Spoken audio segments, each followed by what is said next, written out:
ഒറ്റയ്ക്ക് നിൽക്കേണ്ടി വന്നതിന്റെ പേടിയിലായിരുന്നു അവൾ.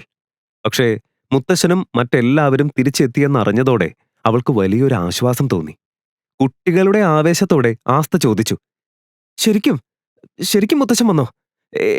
എനിക്കും അദ്ദേഹത്തെ കാണണം. അതും പറഞ്ഞ് അവൾ അർമാനെ മറികടന്ന് വേഗത്തിൽ പുറത്തേക്ക് പോകാൻ ശ്രമിച്ചു. പക്ഷെ അർമാൻ ഉടനെ അവളുടെ കയ്യിൽ പിടിച്ച് തടഞ്ഞു.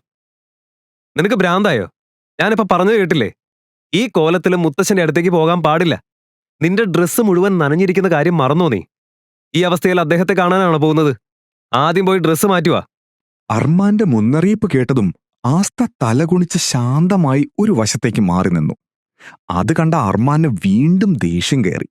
താൻ ഇത്രയും പറഞ്ഞിട്ടും അവൾ അത് കേട്ടില്ലെന്ന പോലെ നിൽക്കുന്നത് അവന് ഒട്ടും മനസ്സിലായില്ല. ദേഷ്യത്തോടെ കുറച്ചു ചുവടുകൾ മുന്നോട്ട് വെച്ച അവൻ നേരെ ആസ്തയുടെ മുന്നിൽ വന്ന് നിന്നു പറഞ്ഞു, തല ഉയർത്തി എന്നെ നോക്കി മറുപടി പറയ്. എന്തിനാണിങ്ങനെ തലകുനിച്ച് നിൽക്കുന്നത്? തല ഉയർത്താതെ തന്നെ ആസ്ത പതിയെ പറഞ്ഞു, അത് എന്റെ കയ്യിൽ മാറി ധരിക്കാൻ വേറെ ഡ്രസ്സില്ല. ആനിമോയെ എനിക്ക് അയച്ചു തന്നത് 2-3 ജോഡി ഡ്രസ്സുകൾ മാത്രമാണ്. അതെല്ലാം ഞാൻ അലക്കാനിട്ടിരിക്കുകയാണ്. ഇതുവരെ ഉണങ്ങിയിട്ടില്ല. പിന്നെ ഞാൻ ഇട്ടിരുന്ന ഈ ഡ്രസ്സും നിങ്ങൾ വെള്ളമൊഴിച്ച് നനച്ചില്ലേ. ഇനി ഞാൻ എങ്ങനെ മാറി ധരിക്കും?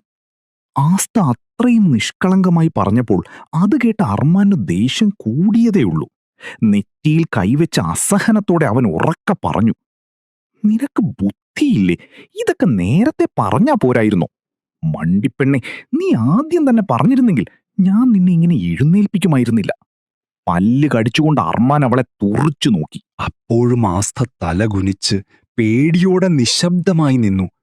വലിയൊരു തെറ്റ് ചെയ്ത കുറ്റവാളിയെപ്പോലെ അർമാന്റെ മുന്നിൽ വിചാരണയ്ക്ക് നിൽക്കുന്നത് പോലെയായിരുന്നു അവളുടെ അവസ്ഥ.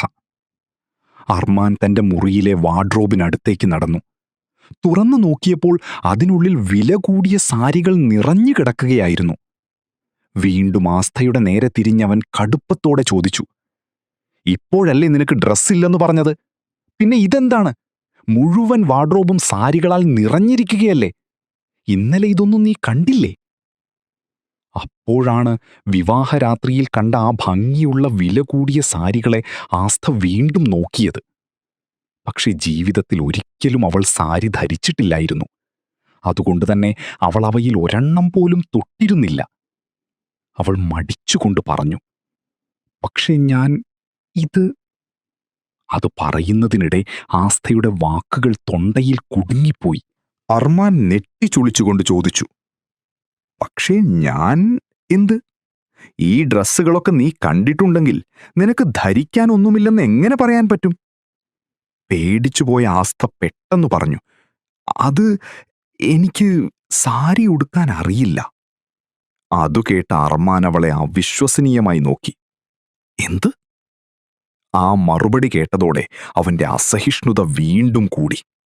തന്റെ മുന്നിൽ നിൽക്കുന്ന ഈ പെൺകുട്ടി തന്റെ ക്ഷമയുടെ അതിരുകൾ പരീക്ഷിക്കാനാണ് വന്നിരിക്കുന്നതെന്നു തന്നെ അവന് തോന്നി. അവളുടെ കണ്ണുകളിലേക്ക് നേരെ നോക്കിക്കൊണ്ടവൻ ചോദിച്ചു, സത്യം പറയ്, നിനക്ക് ശരിക്കും സാരി ഉടുക്കാൻ അറിയില്ലേ? വീണ്ടും ആസ്ഥ നിഷ്കളങ്കമായി തലയാട്ടി. അവളെ നോക്കിക്കൊണ്ട് അർമാൻ പറഞ്ഞു, ആ ഡ്രസ്സ് അഴിക്ക്. ആ വാക്കുകൾ കേട്ടതും ആസ്ഥ ഞെട്ടലോടെ കണ്ണുകൾ വലുതായി. അവൾ വിക്കി വിക്കി ചോദിച്ചു, എന്താ? കുറച്ചു മുമ്പ് ആർമാൻ വെള്ളമൊഴിച്ച് നനച്ച ഡ്രസ്സ് അവളുടെ ശരീരത്തിൽ ഒട്ടിക്കിടക്കുകയായിരുന്നു. അതുകൊണ്ട് തന്നെ അവൾക്ക് വല്ലാത്ത അസ്വസ്ഥത തോന്നി. അറിയാതെ തന്നെ അവൾ കൈകൾ കൊണ്ട് സ്വയം മറയ്ക്കാൻ ശ്രമിച്ചു. അവളുടെ ആ പ്രതികരണം കണ്ടപ്പോൾ ആർമാൻ അവൾ എന്താണ് ചിന്തിക്കുന്നതെന്ന് മനസ്സിലായി. ശബ്ദം കടുപ്പിച്ചുകൊണ്ട് അവൻ പറഞ്ഞു, ഞാൻ പറഞ്ഞത് കേട്ടില്ലേ? ഇപ്പോൾ ഞാൻ എന്താണ് പറഞ്ഞത്? ആ ഡ്രസ്സ് ഉടനെ അഴിക്ക്. നിനക്ക് സാരി ഉടുക്കാൻ അറിയില്ലെന്ന് എനിക്കറിയാം. അത് നിന്റെ മുഖത്തു തന്നെ എഴുതി വെച്ചിട്ടുണ്ട്. ഞാൻ തന്നെ നിനക്ക് സാരി ഉടുത്തു തരാം. ആർമാൻ അങ്ങനെ പറഞ്ഞതും ആസ്ഥയുടെ മനസ്സിൽ കറങ്ങിക്കൊണ്ടിരുന്ന പല ചോദ്യങ്ങൾക്കും ഒരുപാട് വരെ ഉത്തരം കിട്ടി. ചുണ്ടുകൂട്ടി മനസ്സിൽ അവൾ പറഞ്ഞു, എന്തൊരു നാണമില്ലാത്ത മനുഷ്യൻ.